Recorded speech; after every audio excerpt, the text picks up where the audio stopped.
Hello friends, કેમ છો તમે? એકતાસ કિચનમાં આપ સૌનું સ્વાગત છે. આજે આપણે બનાવીશું સુરતના પ્રખ્યાત વાટી દાળના ખમણ. તો ચાલો આપણે એની રેસીપી જોઈ લઈએ.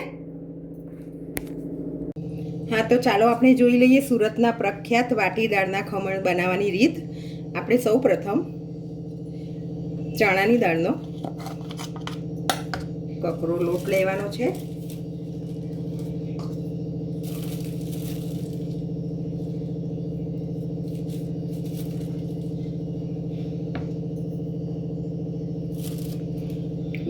બે કપ તમે જોઈ શકો છો. આ લોટ આવો કકરો હોવો જોઈએ. આ ચણાની દાળ પલાળવાની, 4-5 કલાક પલાળી રાખવાની, 10 કલાક એને આથો લાવવાની, એ બધી જ ઝંઝટમાંથી આ એકદમ ઇઝી અને ઇન્સ્ટન્ટ રેસીપી છે. પછી એમાં 3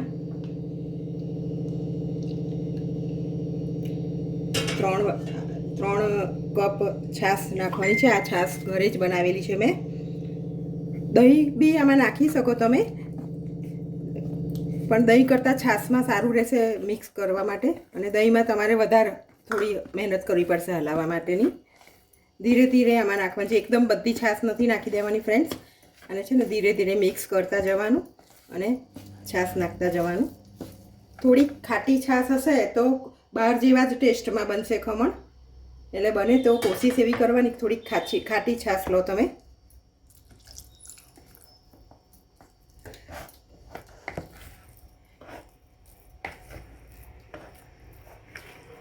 આમાં આપણે સ્ટ્રક્ચર અંદર ખમણ થઈ ગયા પછી સોફ્ટનેસને એ બધું બહાર જેવું લાવવા માટે એ 2 વાટકી ચણાની દાળનો લોટ છે આપણે કકરો, તો એમાં અડધી વાટકી પૌવા નાખવાના છે ક્રશ કરીને. તમે જોઈ શકો છો આવું સ્ટ્રક્ચર હોવું જોઈએ ક્રશ થયા પછી. અને હજુ બી ધીરે ધીરે છાશ નાખવાની છે. આપણે એકદમ છાશ નથી નાખી દેવાની, કારણ કે હજુ પૌવા પણ છાશને શોક કરશે. એટલે હવે ધીરે ધીરે નાખવાની છે છાશ. પાછી હજુ નાખીશું આપણે. હજુ મને થોડું થીક લાગે છે.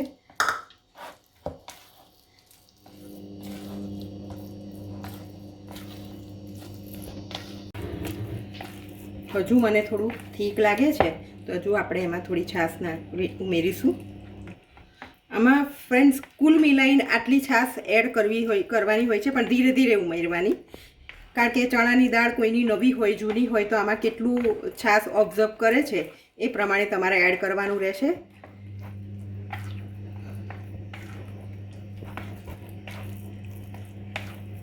ખૂબ જ ટેસ્ટી ખમણ બને છે. તમે ચોક્કસથી ટ્રાય કરજો. અને ઇન્સ્ટન્ટ છે. દાળ પલાળો અને એને આથો લાવો, એની બહુ લાંબી પ્રોસેસ હોય છે. તમારી ઇન્સ્ટન્ટ તમને ખાવાની ઈચ્છા થઈ હોય તો આ બેસ્ટ ઓપ્શન છે.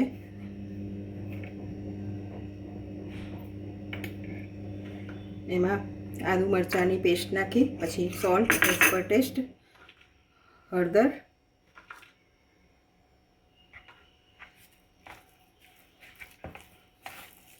આમાં તીખાશ અને આદુનો ટેસ્ટ, મરચાં અને આદુનો ટેસ્ટ થોડોક આગળ પડતો હશે તો ખૂબ જ ટેસ્ટી લાગે છે ખમણ.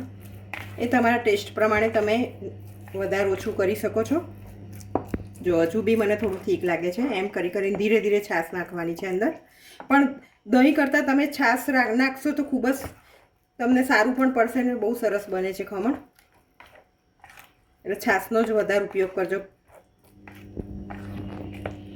થોડીક 2-3 ચમચી છાશ હજુ હું એડ કરીશ.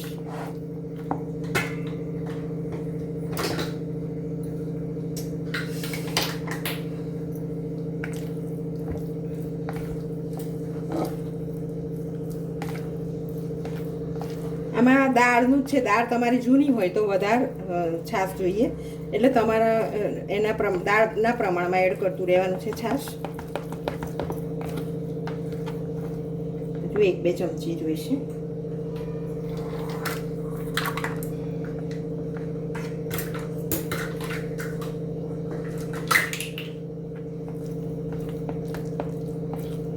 હવે પરફેક્ટ છે. હવે આપણે આમાં તેલ ઉમેરીશું 1 ચમચી જેવું. એ તેલ ઉમેરવાથી જ્યારે તમે ખમણ ખાસો બની ગયા પછી તો તમે ડચુરો નહીં બાજે, ગળામાં સોફ્ટ રહેશે. અને હવે 1 ચમચી આમાં ઈનો નાખવાનું છે અને અડધું ચમચી લીંબુ એને એક્ટિવેટ કરવા માટે.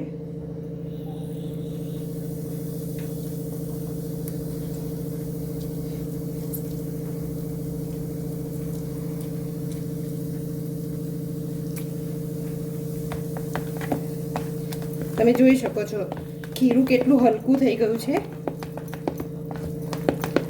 ફૂલીને કેટલું સરસ થઈ ગયું છે.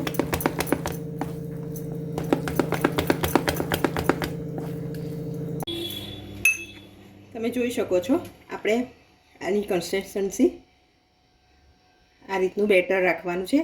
આ કરતાં મને 3 કપ છાશની જરૂર પડી હતી.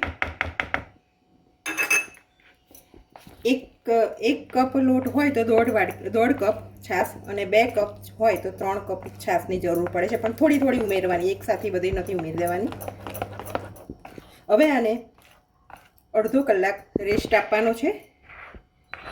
એટલે તમે કરી શકો છો સવારમાં તમે આ પહેલાં પ્રોસેસ કરીને બીજી બધી રસોઈ તમે કરી શકો છો. આને હવે અડધો કલાક રેસ્ટ આપવાનો છે. એ દરમિયાન તમે બીજું કામ કરી શકો છો.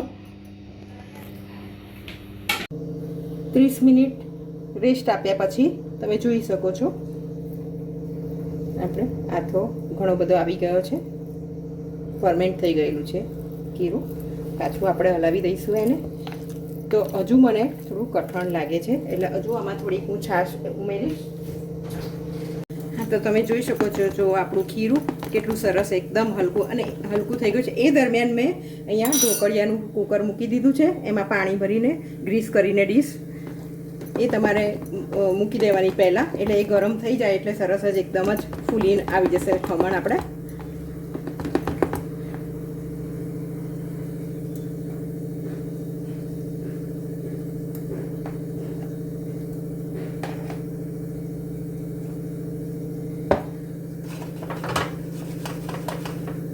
હવે આને 10 મિનિટ માટે થવા દેવાનું છે.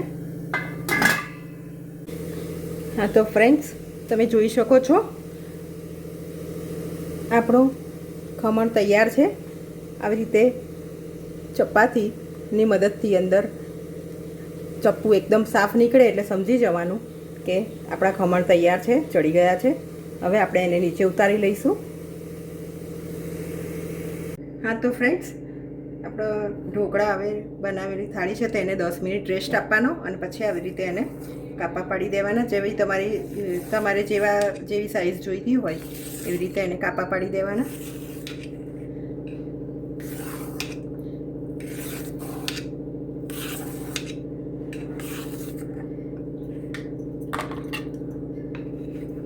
તમે જોઈ શકો છો અંદરથી પાછળથી સરસ રીતે જાળી પડી છે.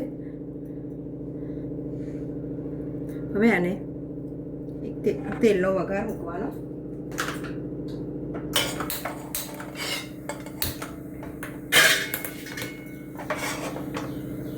સિંગ તેલનો જ ઉપયોગ કરજો ફ્રેન્ડ, બને ત્યાં સુધી, તો ખૂબ જ ટેસ્ટી લાગશે.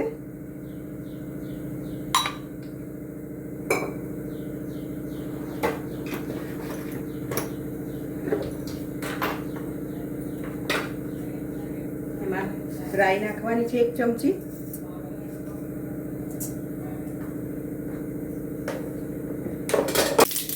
હવે આપણી રાઈ તતરી ગઈ છે. આપણે એમાં હવે હિંગ નાખીશું, તલ નાખીશું અને લીલા મરચાં.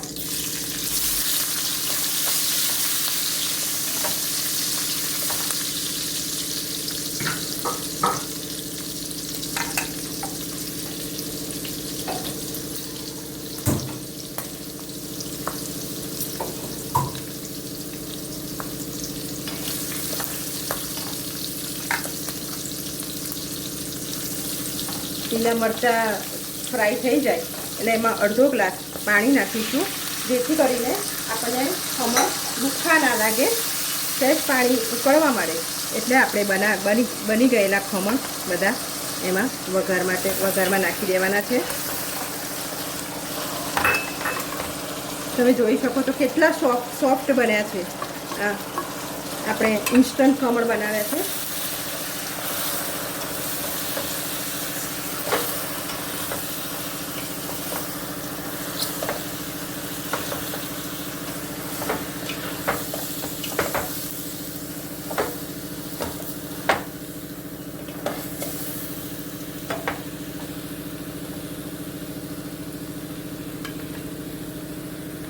હા તો ફ્રેન્ડ્સ, આપણા સુરતી વાટી દાળના ખમણ તૈયાર છે.